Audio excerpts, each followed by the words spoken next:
Welcome to ArtBase. In this video I'm going to show you around the correspondence area of ArtBase.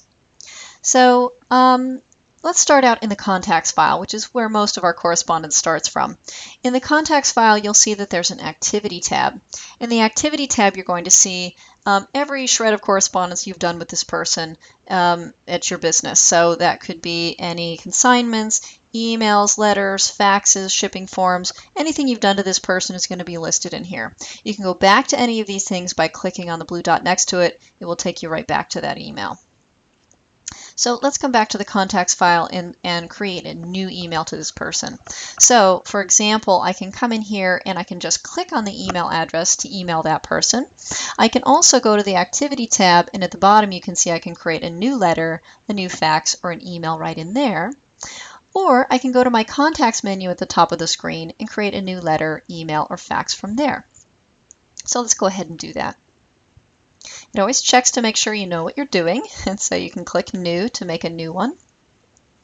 At this point you can see there are multiple fields that you can enter here. It's going to put in the date, who you're sending it to.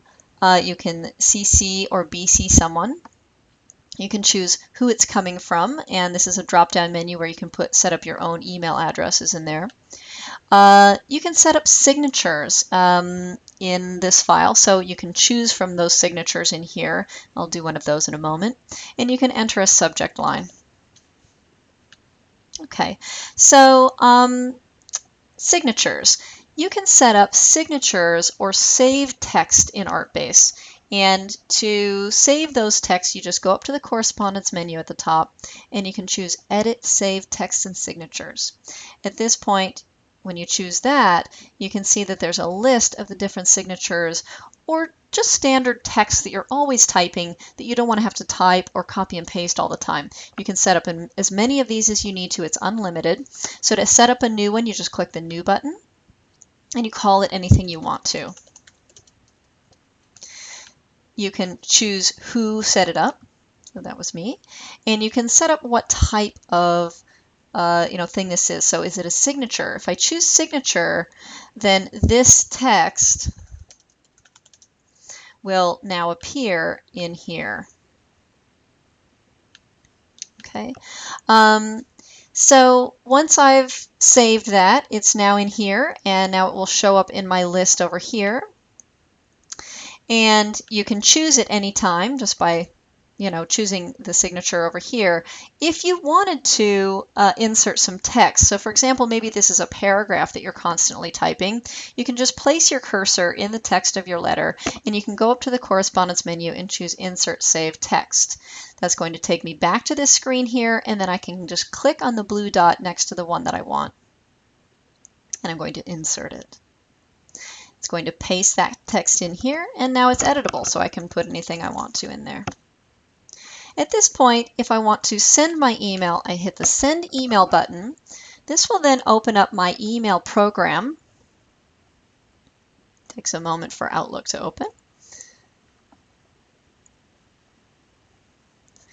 And that's essentially going to basically stick my email into my email program. The nice thing about this is that now at this point I can also use my standard signatures that I've already set up on my email program. When I hit send, it automatically saves it in my sent items for my email program, as well as recording it over in ArtBase. So you really don't lose information. I can also hit attach and attach more things if I want to. So also on the right-hand side, you'll see that there is a list of all of the correspondence that you've done with this person. So in the event that you're trying to write an email and you realize you want to look at the email that you sent them last time to make sure you don't repeat yourself, you can go and just click right on it. You can see these emails or letters that you've sent before. Okay, so go back to mine. So in here, I can do another nice feature, which is if you go to the correspondence menu at the top, you can choose this function called Offer Art, or attach artwork. And these two are similar features. The difference is that attach artwork does not record around the program that you sent this attachment. It really just attaches it and sends it off, and there's no record of that. However, if I choose the function called Offer Art, it does record it both in the contacts file and in the inventory file that I offered this piece. So let's try one of those. Create a new offer. Do you want to create a new offer email? If I choose Offer, it asks me to go and find the artwork records. Okay, so this takes me over to the inventory file in table view, and you'll see this gray area over here is just going to keep track of the works that I'm attaching. So in here I can now start choosing my records. I can also search using the quick find feature. Or you can use the find button. If you're used to using the find button, you can do that. If I want to attach one of these, I just click on it. I can attach a second one by clicking on it. I could also use my flagging system to select them, and then I can hit select all, and it would move them all over to my list.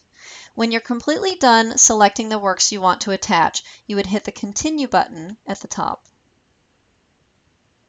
So that will give me the two works that I offered, and now I can change the offer price to anything I want. You'll see a reference to all of the pricing fields in your inventory so you can make a judgment on what to offer it for. You can also offer both of them for one price, and you can just check it off and enter what the price is, and then it would put the price at the bottom.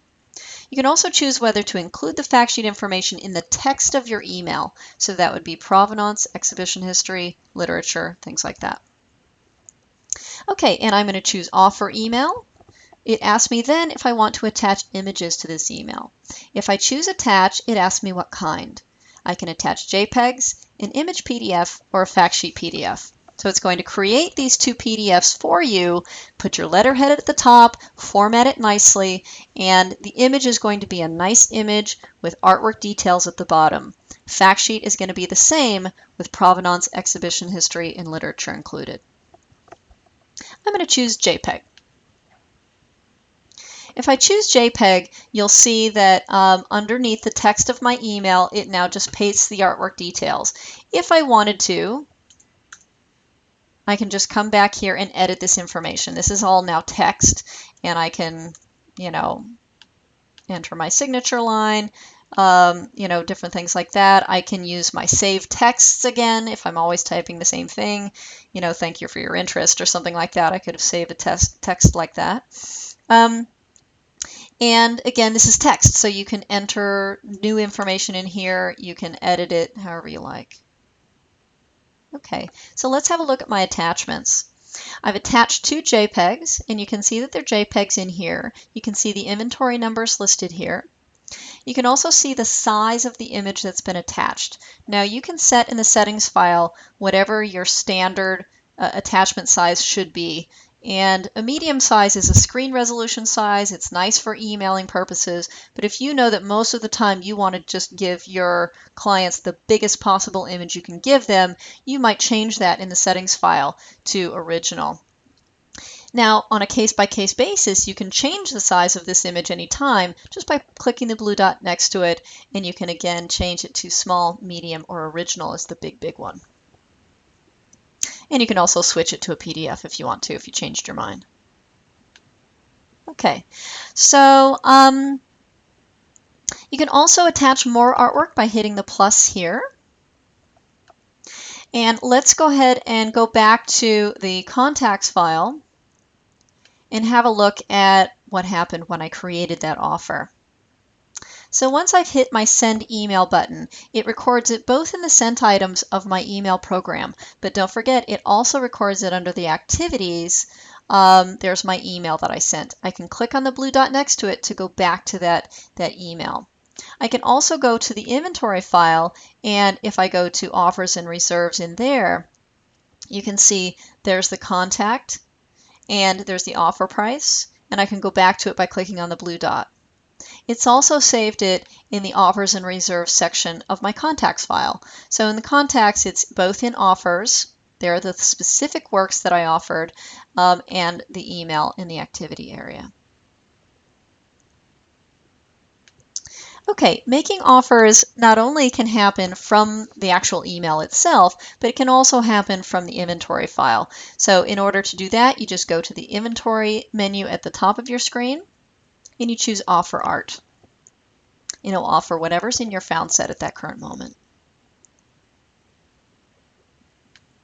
Okay, that's your introduction to correspondence.